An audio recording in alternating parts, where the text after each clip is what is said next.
Welcome to Solutions with Courtney Anderson. I am Courtney Anderson, and I am so excited and grateful that you're here today to be part of our program. Our program is the 161st episode. This is episode 161 of Solutions with Courtney Anderson, and we are doing a show today that is part of the Satisfaction Saturation series.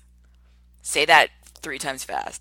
Satisfaction Saturation series. And the whole idea, of course, of our Satisfaction Saturation series is, of course, we have a lot of content material and programs, resources that are all about how to get to achieve, and more importantly, in my perspective, surpass your goal, right? So it's all about how do I sort of climb that mountain. Okay. The challenge, though, when we focus on that, which we have to a certain degree, because that's the majority of the questions, and it's where the majority of the need is. It's where people are saying, I need information, solution sets, ideas, some analysis, and so that's what we, of course, have to talk about.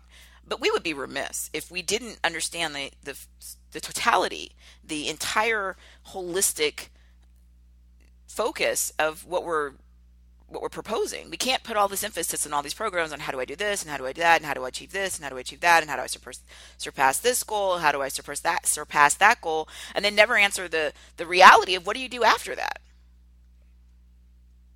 And that's a really important question. And it's one, of course, that when we look in our popular culture and our media, we don't see a lot of help there, because the idea is you don't need help. Right? You don't really have, quote, a problem. What's your issue? You're satisfied. You've achieved. You've surpassed.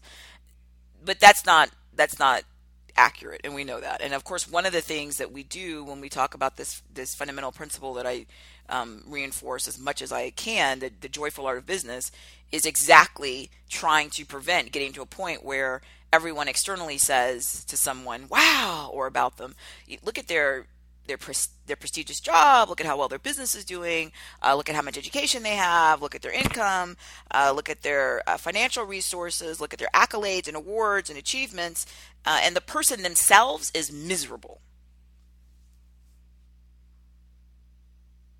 And so that would only happen if achieving and surpassing our goals is not sort of a magic panacea that's going to result in just ecstasy and bliss every moment of the rest of our lives. It's not accurate at all. We could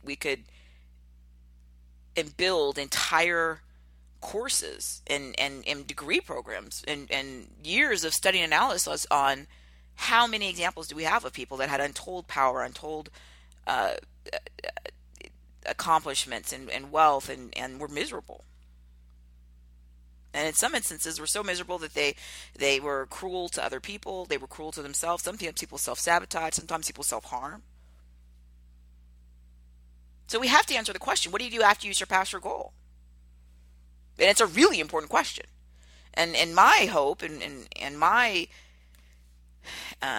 dream is that we'll get more people to that point, so that's what, as time goes on, through our programs and resources, we'll have more and more people who are saying, hey, I've surpassed all those goals. Now what? And that's what this series is for. So satisfaction, saturation, again, is all about you did it. You climbed the mountain, you got the job, you won the highest award in your field. You did it. Now what? And our specific episode topic today is, I am financially comfortable. How do I stop that from making me complacent? I am financially comfortable. How do I stop that from making me complacent? Now, again, this is to a population. Obviously, you're part of our community, taking part in the program. This is resonant for you.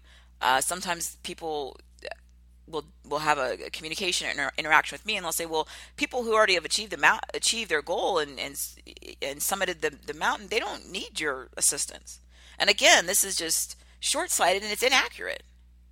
Because if that was true, then all rich people, quote unquote, would be happy, right? And we would never, ever have any personal knowledge or any media coverage or any dialogue of anybody who was, quote, rich and or famous and or successful having any problems. They'd just be sitting around with happy, healthy decisions and good choices and healthy emotional and psychological lives and taking care of themselves. That would just be all we saw, right? And it isn't. So this specific topic, I'm financially comfortable. How do I stop that from making me complacent is a very serious question. And one of the first things that I did, and I really encourage you to come to our show page. That's CourtneyAnderson.com. The show episode is 161. And just come to the show page and you'll see the show notes and links to the resources I'm mentioning, and of course our show sponsor spotlight and lots of other resources. And I also do ask you to go to iTunes and leave your rating of the show so that we can continue to build on what we're doing. In the show note pages and on the show note page, you will see the dictionary definition for complacent. All right. So the first part of the show title is, hey, I'm financially comfortable. The second part of it is, how do I stop that from making me complacent? The part about being financially comfortable, that's typically the type of language that you will hear, not just in the US, but in many parts of the world. I talk to many people socially and certainly in work-related activities where people will be talking, and this term is used somewhat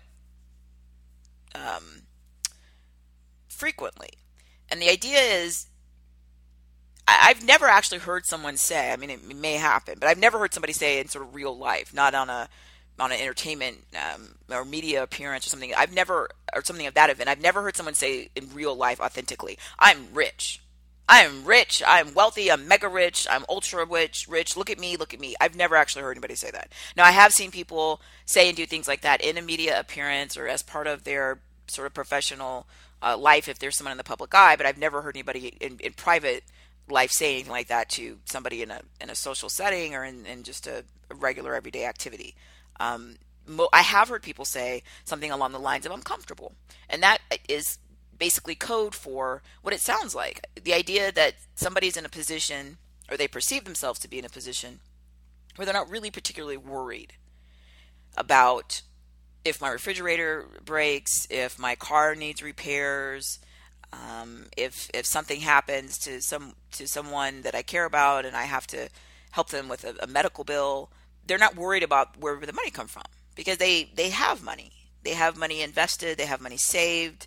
They've got money in different income generating vehicles, and so they may have to make a phone call or go online and maybe move money from one account to another or access money, but they have the resources, right? And that's what they mean when they say comfortable. Now, that again is all relative. There are people who say I'm comfortable on they have a couple thousands of dollars and they feel comfortable. There are people who say I'm comfortable and they mean that they have, hundreds of millions of dollars. So it's again subjective, but what they mean is their lifestyle and their living, their bills and their expenses, compared to whatever assets they can readily access. If they needed it, their assets outweigh their lifestyle obligations, and so quote they're comfortable. They're not worried. That's the difference sort of generally between someone who's financially insecure. Somebody financially insecure, they are worried. Somebody who's financially insecure will say, well, I have, quote, a good job, quote unquote. Well, all that means is if everything goes perfectly, right? If my paycheck comes, on time and there's not a glitch there and there's nothing that goes wrong. So the refrigerator doesn't break, my car doesn't need any repairs, I don't have any extra bills, then maybe if everything is perfectly like that, there'll be just enough for me to continue to pay my living expenses and obligations. That's insecurity. So that's not who we're talking about. Comfortable, again, is somebody, and again, it could be somebody who their expenses are, $20,000 a year and they have, $200,000 in savings. So they in their mind, they're comfortable. It's all relative. But when somebody gets to the point where the insecurity is gone, it brings up a whole bunch of issues, which is what our satisfaction saturation series is all designed to deal with. When now there, let me take a second here to talk about one distinction before we get back to the complacency definition. Now, I'm mostly talking to people who have moved from some level of insecurity to being comfortable. So maybe they were in a relationship or a marriage, and maybe they're divorced, or somebody passed away, and there was some insecurity there for a little bit, and now they're secure. Now they're comfortable. Maybe they grew up in a family of origin, or grew up in an upbringing situation where there was some insecurity, and now they're comfortable. So it's someone who's had the exposure to insecurity and now is comfortable. And that's why they're asking the question, right? How do I stop it from making me complacent?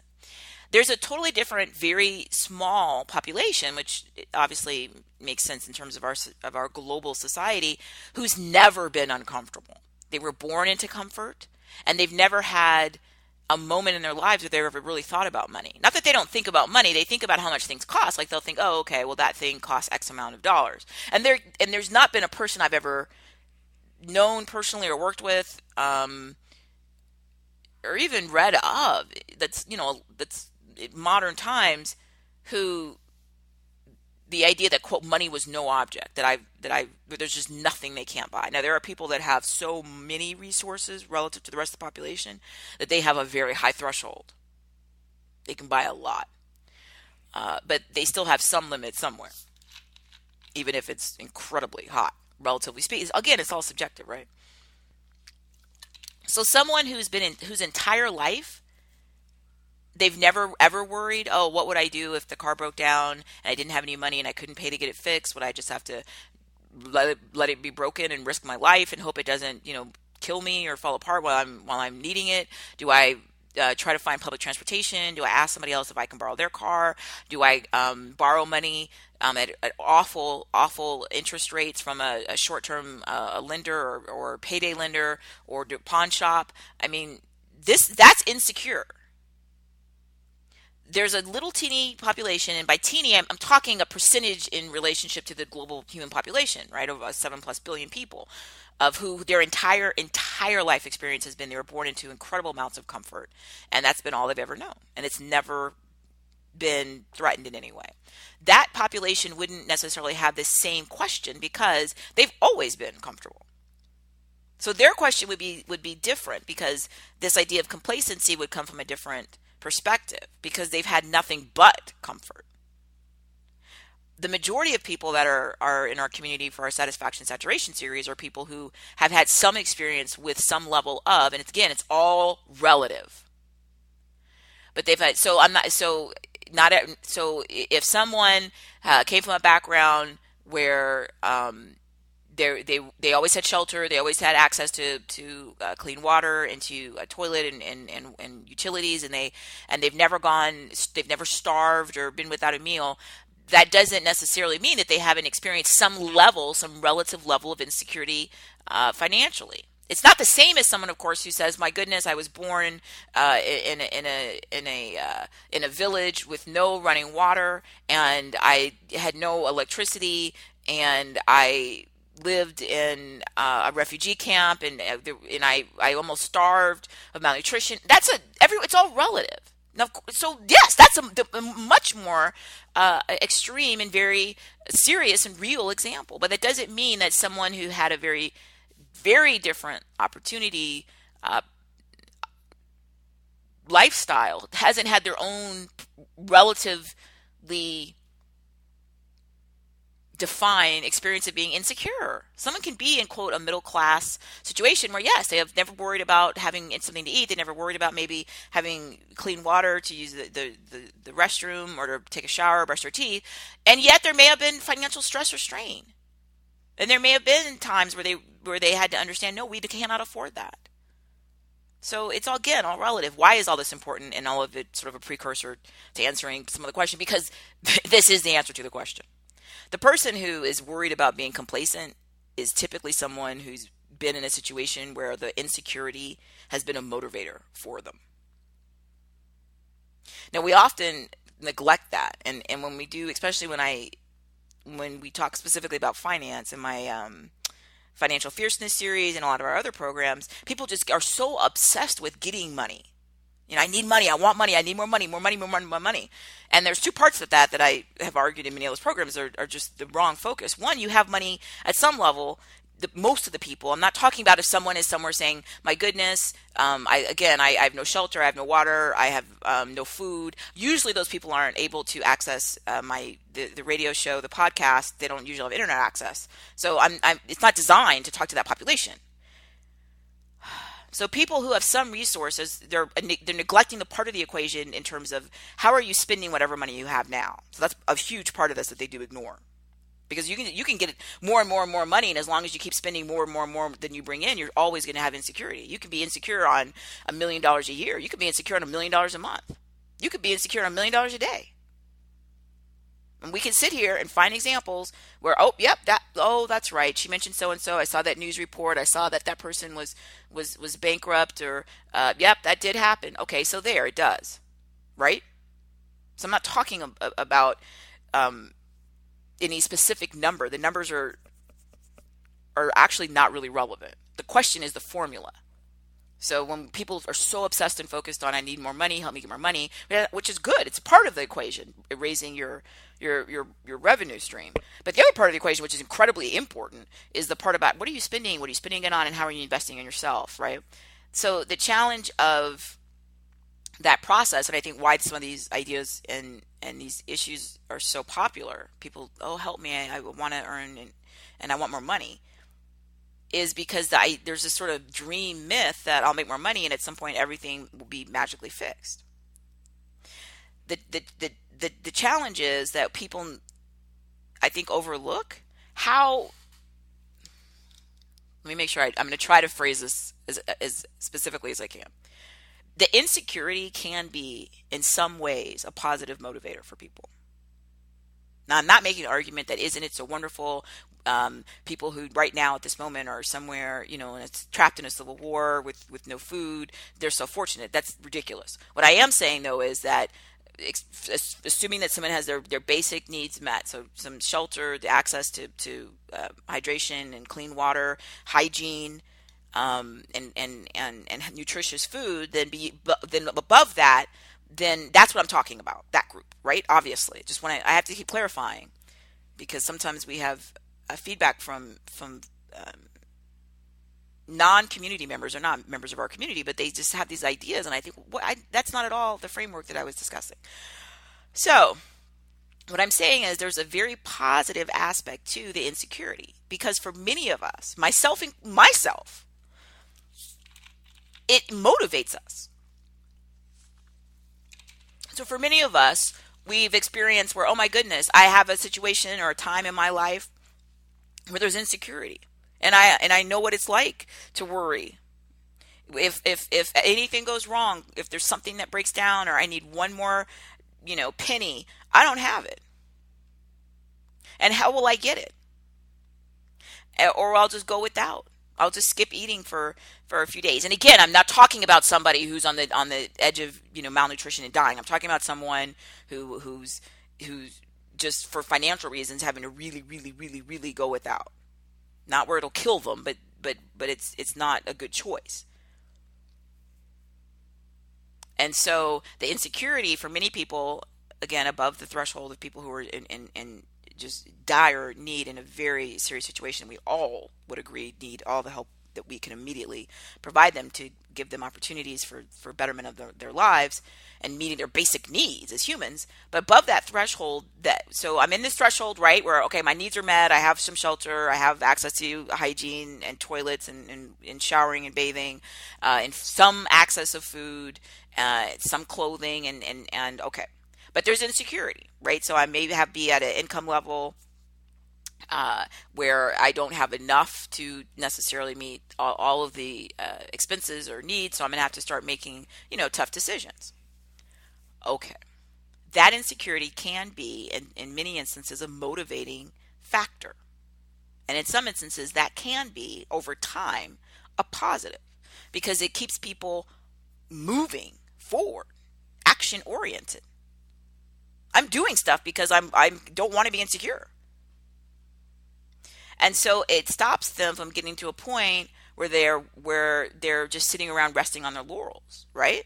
I'm not sitting around resting on my laurels when I'm thinking, goodness gracious, I have got to change this. So if I have to work another, a second job or a third job or a part-time job, I will do what I need to do. If I need to learn more skills, if I need to get certification or training, whatever I need to do. Some people immigrate and move to different parts of the world. I mean, people do a lot to get out of that insecurity and reach that point of being financially comfortable. But my argument is that throughout that time period, they may not be fully aware of how much the insecurity is contributing in some positive ways to their choices. The challenge is when you get to the point where you're no longer insecure,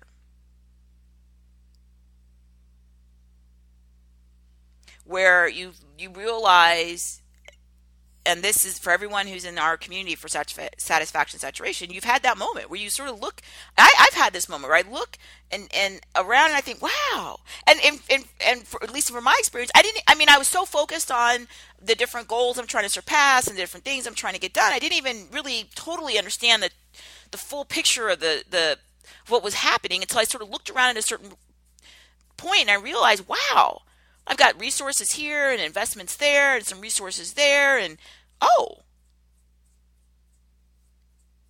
that's okay. So if something broke down or something fell apart, well, I have the other backup resources and additional assets and this and that, and it dawns on you that you're comfortable at some level. That is a transformative time. And I would argue, especially again, if there's been some sort of opportunity in life where someone does this and they're independently comfortable. So I'm not talking about someone who says, oh, I'm comfortable because my great grandfather has a lot of resources, and so if my car breaks down, I'll call my great grandfather. That's not exactly the same. I'm talking especially to our community. Of course, we're focused on, professionals and entrepreneurs who often have built their resources themselves, which is a whole different level of comfort, because the whole issue of who's in charge of the resources and who's in charge of the decision making, right? About repairing the car, about buying a new refrigerator. There's a different level of comfort, of relaxation, of ease when it's you. I don't have to call great grandfather. I don't have to call my spouse. I don't have to call my boss. I don't have to, when it's just you going to the bank of you to ask the bank of you, hey, bank of myself, I would like to make sure that when I repair the refrigerator, maybe I can also get some other upgrades for maybe some other appliances. There's a whole different level of comfort when you take away any other obstacles or barriers. Let me ask them and see the permission, and you even see this from families from the outside. They look like, wow, what a great life that is. In some ways, of course, it is for people who seem to be or appear to be and are financially well off compared to whatever peer groups. The challenge, though, if you're the child in that family, you're not the one that doesn't have all the decision-making authority, or even you don't even have ownership of the assets. You have to go ask other people. That puts you in a very different situation because you're not exactly comfortable, because there's always this dynamic, and we see this. I was just watching and catching up with, because I hadn't previously seen any of Downton Abbey. In the U.S. and the States, it's airing on PBS, and I've been watching it streaming through my streaming providers, and it's all about sort of in England in the early 1900s, and this family of its incredible wealth, and yet it's so many of the episodes and the stories are all about who controls it, who's in charge. Is the grandmother in charge? Is her son making a decision? Is it going to be some other heir? Did somebody have a baby? Is it a male? Who inherits what? Because that's the thing. Because you could be in that family, but if you're not the one that's in charge, actually you're a lot less comfortable, because you have to go to these other people and defer to whatever it is they tell you. And maybe they'll tell you they don't want you to marry someone that you want to. Maybe they'll tell you they don't want you to do something you want to do. I mean, that's what the show's about, and it's just it's entertainment, but certainly there are a lot lot of historical real life examples and current day examples where this is a real challenge for people. So the extra dimension of you being the one that gets to make the decision brings even more comfort. When you get to that point and you have those realizations, it is exciting in a lot of ways. It is rewarding in many ways, of course. That's what our series is about, right? You've climbed the mountain. Wow, you're breathing in that air. Oh, look how great and clear the air is on the top of the mountain. Oh, I did it. I'm so proud of myself. Yay, this is so awesome. Okay, great. And that's nice. That's a wonderful moment we should take and always celebrate our when we meet and surpass our goals. And then we have to keep going. And this question of, okay, I'm comfortable, but how does that change things, right? How do I stop being comfortable from making me complacent? It's not a question that is of little importance. This is an incredibly important question. And it's one that I've had a lot of discussions in my personal life with people about because it's a real serious issue, especially for people who've been, again, through the more dramatic the change from insecurity to comfort, the harder this is to navigate. Because it's amazing how many decisions in your daily life are made based on insecurity. And it takes away a lot of opportunity for self-sabotage. Or if somebody's really has a lot of insecurity, then they're not asking themselves, what am I going to do today? They know.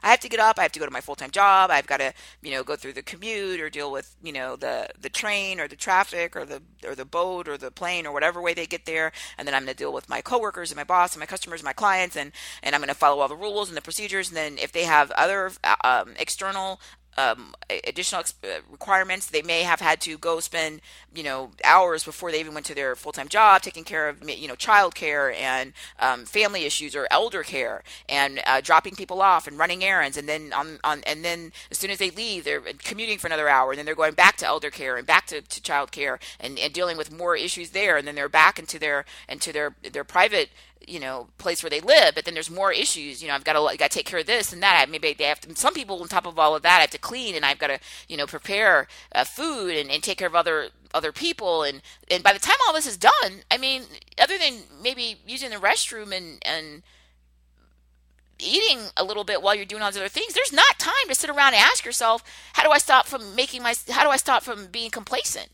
Complacency is the last thing on your mind for so many people. In fact, there's just a ton of data and resources and materials for people who say, look, I have no time for myself. From the moment before I'm even awake, I'm awakened by needs of others, and I'm doing this and that, and I'm driving, and I'm transporting, and I'm carrying, and I'm worrying, and I'm checking on this person, checking on that person, taking care of this person, and I'm working my job, and I'm dealing with all these. And there's not a second in there where that person has any time to sit around thinking about, are they being complacent? It's ridiculous. In fact, people are exhausted, which is a totally different type of challenge we talk about in other programs. How do you start deconstructing that and taking things off your plate and looking at your current high pressure situation to try to lay out framework to create a future lower pressure situation? That's what people are focusing on. The challenge is, after you do that, after you go from that life of hectic, what do you do then when you're comfortable? And maybe some of these other responsibilities, the time in your life has transitioned. Maybe you had very serious issues with elder care and worried about elderly loved ones, and now you're not worried about that. Maybe they've recovered, and maybe those needs are no longer there. For people who raised children, it's that the whole empty nest syndrome. Okay, well, I was running around, I was doing this, I was doing that. What do I do now that they're out and they're on their own in their own places, living their own lives? What do I do, right? This is a real thing. So just like empty nest syndrome is a huge traumatic issue for people, because they're going from this huge, that's not even enough. It's gargantuan, the responsibilities and the excitement and all the things that are happening, and now that's all quiet. So someone who you might have spent literally 24 hours a day around and thinking about every second of your waking hours, now you might hear from them, maybe they live a continent away, and you talk to them once every couple of months on the phone. It's very different.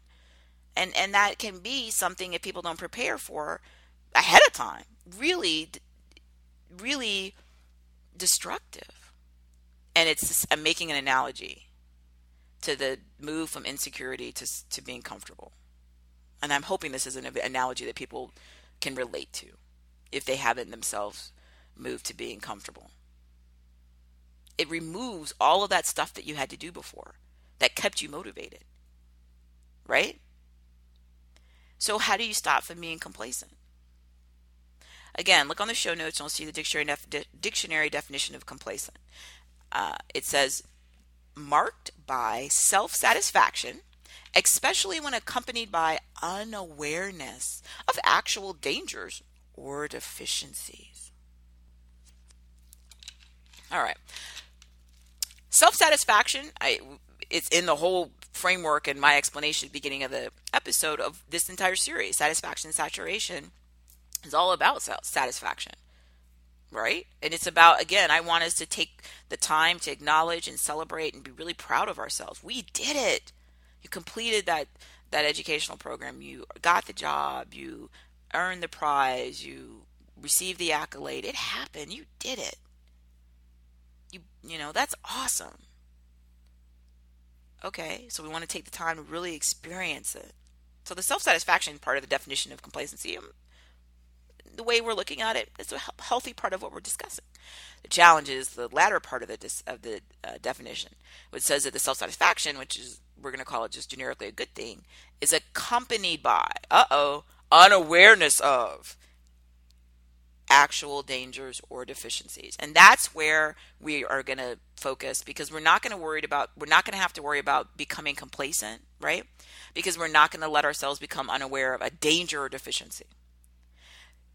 Is there any person out there, and not just in our community listening to our program and part of our programs, but just in the existence of the entire human race, is there anyone out there that has literally not a single deficiency?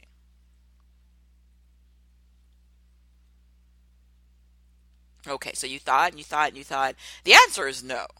Now, there may be people that you think, well, my beloved grandmother is so wonderful. She doesn't have a single deficiency. Okay, you love her so much. You don't see them.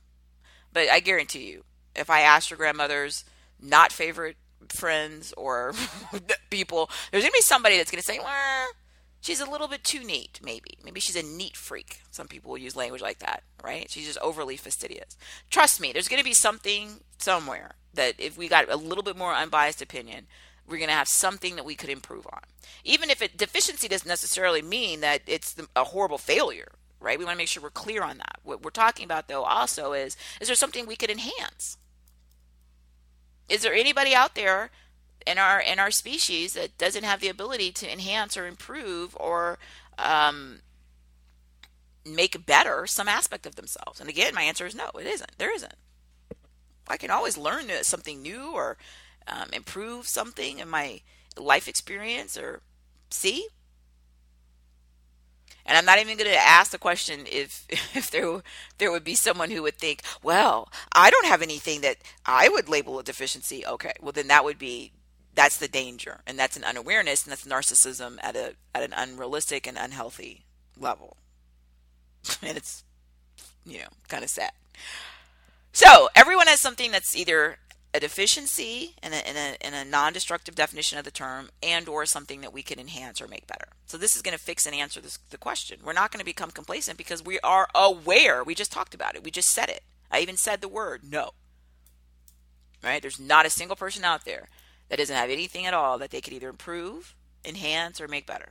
So you're not unaware of an actual danger or deficiency. We just explained and we just said it emphatically. There are actual dangers and or deficiencies, and we know that they exist because we just said them. We just know generically there's something, if not many things, that you can make better. And we know that. We just said it. Now you're not unaware, so now we're not going to have complacency.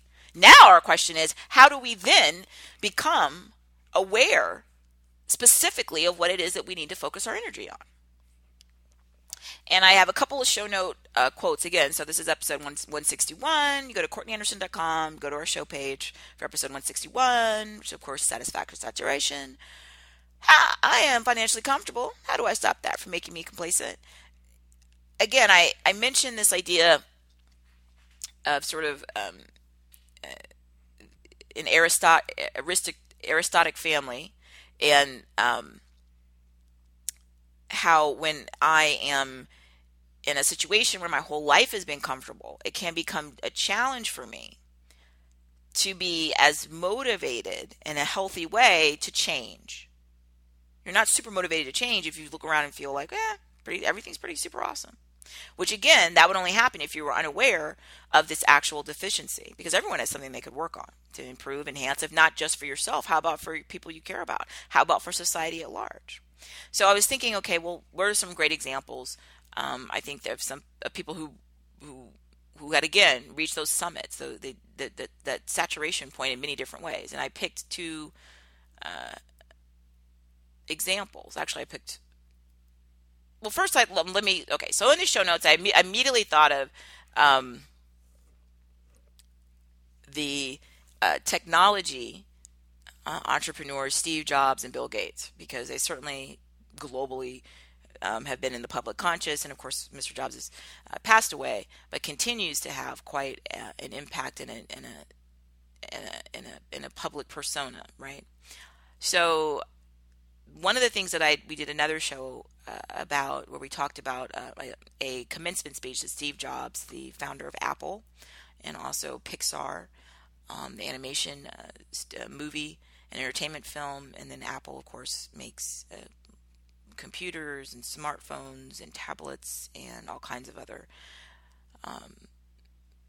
individual technological products. So Steve Jobs gave a commencement speech years ago, and he had part of it where he was saying to the graduates of the university, he was saying, stay hungry and stay foolish. And so I did another show about that. So please listen to that show if you haven't already. It's one of our Solutions with Courtney Anderson shows. And so one of the things that, and that's episode 128. I just wanted to look that up. So the Steve Jobs episode where I talked about this commencement speech, where he said, "Stay hungry, stay foolish." He said many other things, but that was part of it. Stay hungry, stay foolish. It's episode 128 of our show, so you can go access that if you haven't. So the idea there, what makes you stay hungry? Is you want something. How do you keep wanting something when so many of your needs have already been met?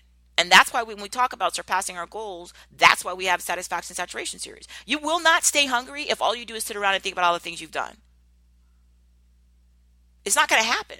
It's just like this. If you have resources right now where you can go and open up your cupboard or open up your pantry and there's something to eat, then you're usually not going to be as hungry as you would be if you didn't have anything to eat. Now, you may sit there and look through your cupboard or your pantry and think, or your shelf, look at all the things I could eat. Do I want to eat that soup, or do I want to have that? Or, but come on. You're not as motivated. And that was part of the idea, right? He's saying stay hungry, which it sounds silly because a lot of people think, well, of course I'm hungry. I'm motivated. I want more stuff. I want more money. But people say they want more stuff and they want more money. How many of them actually do what it takes to accomplish that? Work a second job, go back to school, learn a new trade, learn a new skill, learn a new language, improve their own vocabulary and writing skills and networking skills and communication skills and posture. And I mean, there's so much, but how many people do all that stuff? It's a small percentage. Because it's hard. You have to be really motivated. You have to really want it. And so the challenge is, after you've accomplished things and goals and had experiences in life, how do you stay hungry? So listen to that episode again in our show, episode 128. And my point is simply this: you have to create the new challenges. And again, in some ways, there was a positive, just motivating aspect to the insecurity, right? The insecurity and the goal to want to become comfortable. The challenge is, after you become comfortable, what motivates you now? What stops you from sitting around and being complacent? You have to then, in some ways, it's a little bit higher burden. Now you have to go kind of create it. And it's a little bit more difficult because you often don't have peer reinforcement. In other words, when you're in an insecurity situation and you work with other people and you live with other people and socialize with other people, similar situations, then people will say, oh yeah, you got to work harder, you got to make it happen, let's all do it, right? As you accomplish your goals and surpass your goals, and now you've moved to being comfortable, you're going to have feedback from other entities usually. Now, this is, again, the person who did not spend their entire life in a completely insulated, comfortable environment. So I'm talking about somebody who had some experience with insecurity. When you transition from insecurity to comfort, the people who are still in insecurity are going to be, many of them will be happy for you and supportive and ask for mentoring and input because they care about you and are your friend, and that's wonderful. But you will have some instances where there are people who resent that you've moved from insecurity to comfort, and then when you're lamenting or thinking out loud or saying, oh, what do I do next? I need to get my passion back. I need to figure out how to stay hungry. They're going to be not happy with you and sometimes be mean and say things like, what are you talking about? You have everything. What are you complaining about? Why do you need to go, back to school? What do you need to fix up, your furniture? You already have all of this. And so that's not really going to be helpful to you when you're trying to go to your creative place inside and ask yourself these really difficult core questions, right? Who am I? More importantly than that, what am I? And the what am I is a really challenging question. So if you felt like, well, what I am was someone who was a mom, and now your children have grown up healthy and are out on the world as adults, then who are you? You're still a mom in some instances, but that's not your whole definition because you don't have anybody to mom all day, right? So that's why you have to, when we talked about earlier, the empty nest, you have to redefine yourself. It's the same thing here. Now you've moved to being comfortable from being insecure in some aspects. How are you going to deal with that? What are you now? And you got to figure it out. And you'll see a couple of things that people do. So I said Mr. Steve Jobs, and then, of course, Mr. Bill Gates, who in the public's mind, in some ways, these gentlemen's business perception is joined. So I went and there's a quote in the show notes. Bill Gates is in Forbes and periodical, and there's a quote in there, and he's telling a story about his mother giving good guidance, and the note that she wrote to him says at the end, from those to whom much is given, much is expected. And I put the little link in the show notes to well, it's not a little link, it's a nice size link to the article, so you can go look and see. But he's reciting how this is helping him, right? In other words, Bill Gates at one point and in the past, certainly, and maybe certainly again in the future, literally was at the top of the list, right? And some calculations for being the wealthiest person on the planet. What do you do when you hit the top of the list? How do you stay motivated? How do you not become complacent where you sit around thinking, oh, look how self-satisfied I am. Look at me, I'm number one. Well, because you've got to stay aware. We already went over that, and we are aware because we said we all have things we can enhance and improve.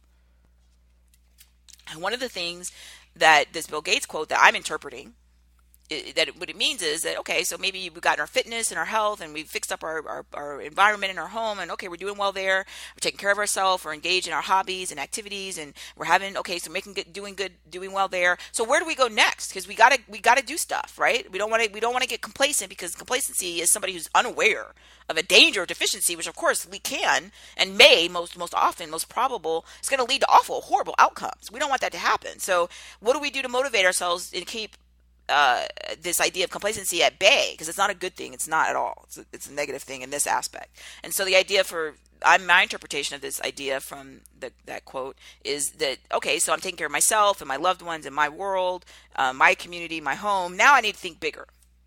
And the idea is that someone who's been given a lot of opportunities, then you're expected to do stuff with them. You can't just sit around and say, well, look at all the things I was given. Look at me. I'm so self-satisfied, unaware of any actual danger or deficiency, and I'm not going to do anything with it. That's not right. And that's sort of an ethical argument that is being put forward. Now you got to do more. And so certainly Bill Gates has had a lot of media coverage and about his foundation, the Bill and Melinda Gates Foundation, and all the different things from global health to education, all the different things that they're focusing on. Okay, why? Partially because you have to have that hunger. And what's going to motivate you is an insecurity. Once you're comfortable yourself, remember, the show title today says, I am financially comfortable.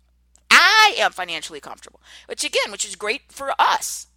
And then again, our family, friends, loved ones, people in our community that we're going to care about and support, awesome. The challenge, though, is there are still other people out in the world, though, that are insecure. things I can get out there and help. There's still insecurity. It might not be my own individual's insecurity about what I'm going to eat today, or what am I going to do if my refrigerator breaks down, or what am I going to do if my car breaks down. But there's a lot of things that are in the world that are insecure. And what you can do, and my interpretation is I'm arguing here, is somebody who literally, it must be difficult, right? We can all just think about this. And this happens to, I'm sure, anybody who, is the best at whatever. Right, you're the gold medalist at the Olympics. You're the Nobel Prize winner. You're the Pulitzer Prize. What do you do next? You won an Oscar. You won the Grammy. What do you do now? You know what I mean? Where's the next mountain? That's what the whole series is. And this here it is saying, well, the next mountain is you look beyond yourself. This, of course, the quote from the Bill Gates article. Of course, immediately I thought of the former president of the United States, John F. Kennedy. So President Kennedy was president of the United States in the early 1960s, and also used this line. And so there's another quote on the show page from a Washington Post, a periodical, a newspaper actually, where President Kennedy, so the quote from, and it's in the show page, and it's again, page 161 on courtanderson.com. And so it's an article talking about different quotes that President Kennedy would use. And so the article says that the inspiration for Kennedy's famous observation, for of those to whom much is given, much is required,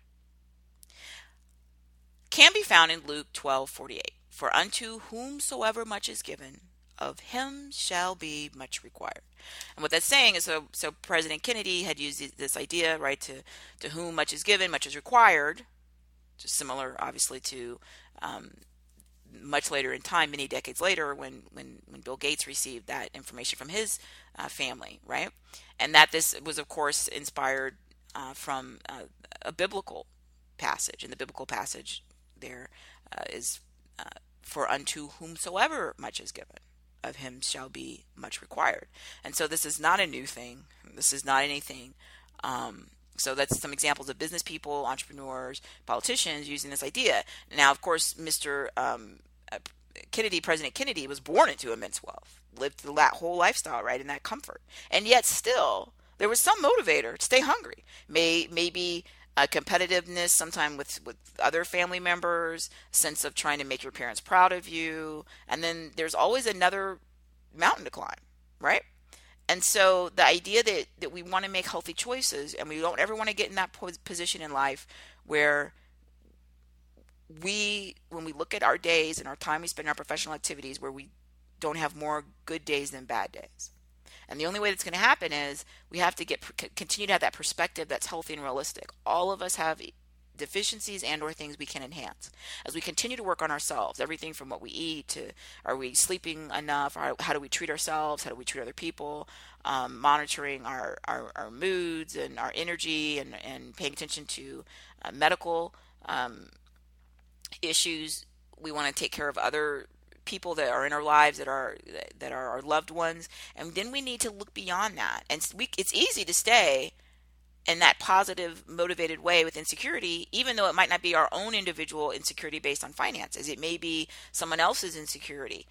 It might be our own insecurity based on something else. So maybe our finances have gotten us to a point where we're financially comfortable. Maybe there are other issues in our individual lives that we're still struggling with, that are still insecure, and we need to continue to work on. So what the argument here is that, yes, it is not something that necessarily the general public wants to sit around and hear people talk about who have, that are president or the richest person in the world or whatever. Nobody really wants to hear that person, quote, complain, because the argument is, are you serious? And I agree. We're not saying that person should say, woe is me. What we're saying, though, is it's a different set of challenges that can result and do result in very wealthy people and very successful people and very high-ranking politicians and movie stars and athletes and philanthropists and all types of people that we look up to and think, wow, they've accomplished so much, and yet still been, sadly, we many times learn self-destructive, hurt themselves, hurt people close to them, made very dangerous, bad choices. Sometimes people self-destruct. That's not going to happen to us. That's what the entire Joyful Art of Business foundational principles about, and that's what the entire satisfaction saturation period series is about. So the fact that somebody reaches being financially comfortable is awesome, and that's what I want for every single community member and everybody else, right? That's the whole goal. Now again, comfort's level is relative. Somebody's going to say, "Hey, I'm comfortable. I have my place. It's paid off.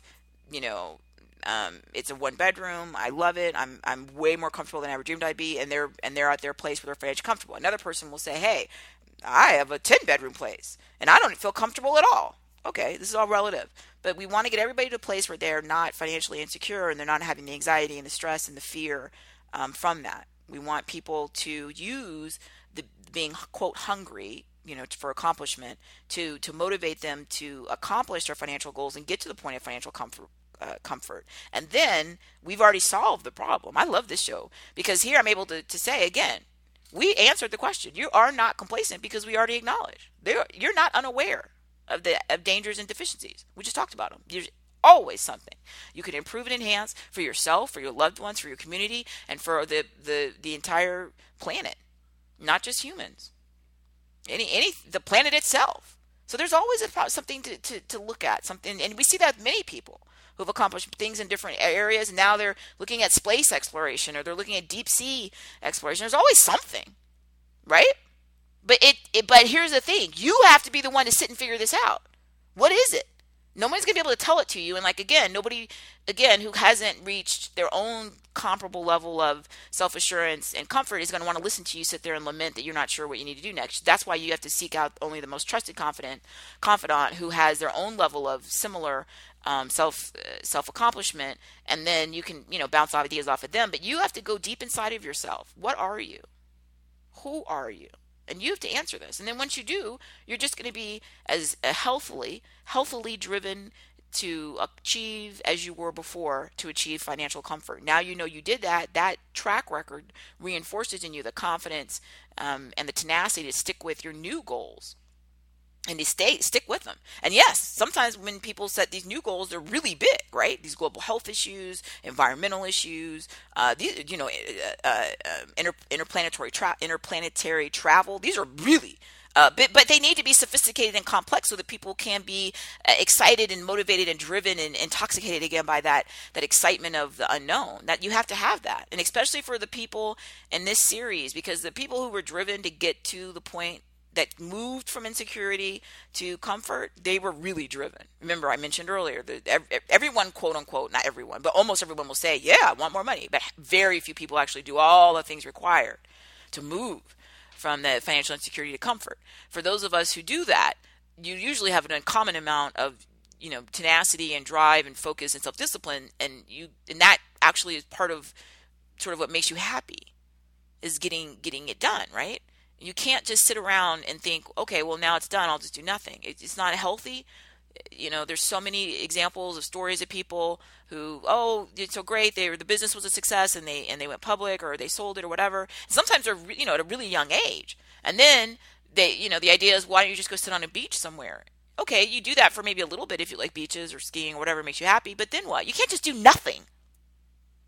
For the personality type who was willing to make the sacrifices to become financially comfortable, there's no way that personality type will feel of service, useful and healthy, and excited about life if they don't have something in front of them to work on.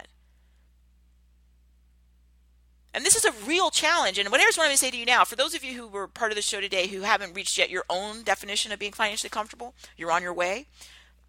You need to right now start planning what's next.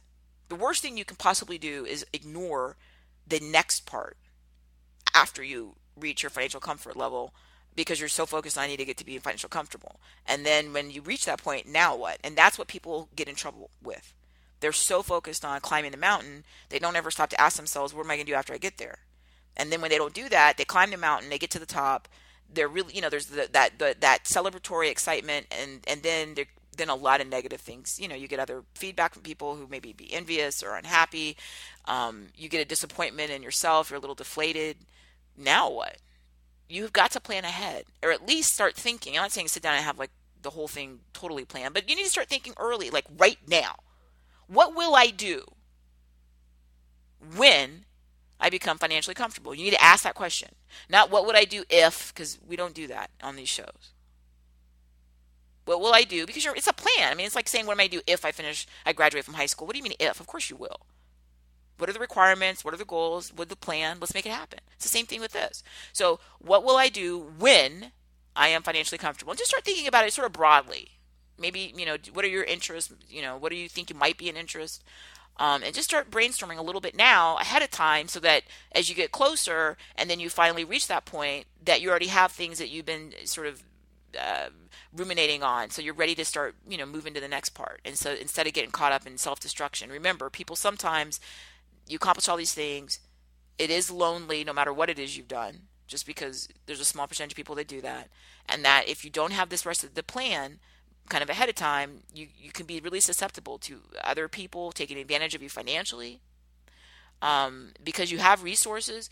It's if you want to spend all of your available resources on hurting yourself with abuse of prescription drugs or alcohol or illegal drugs or food or anything, it's much easier to do it, right? Because you have the access to it. We don't do this. This is not going to happen. It will not happen. If it has happened, we're going to stop it from happening right now today, and we're going to turn this thing around. I'm so proud of you for taking the time to join the program today. I really mean that. Do come and share your feedback on CourtneyAnderson.com. Share the iTunes customer ratings. Please share on social media. We are growing the show daily, and it's exciting and it's fun. People all over the world. Thank you for those listeners in Germany and in Argentina and all over the world. And I have nothing but gratitude to you, our community members, for making this happen. So please support us, support our show sponsors. Visit our show sponsor links on our show page so that we can continue to grow this as a business unit and dedicate and allocate more resources to it so it can become better and better and better. Thank you for being part of the program today. Thank you so much.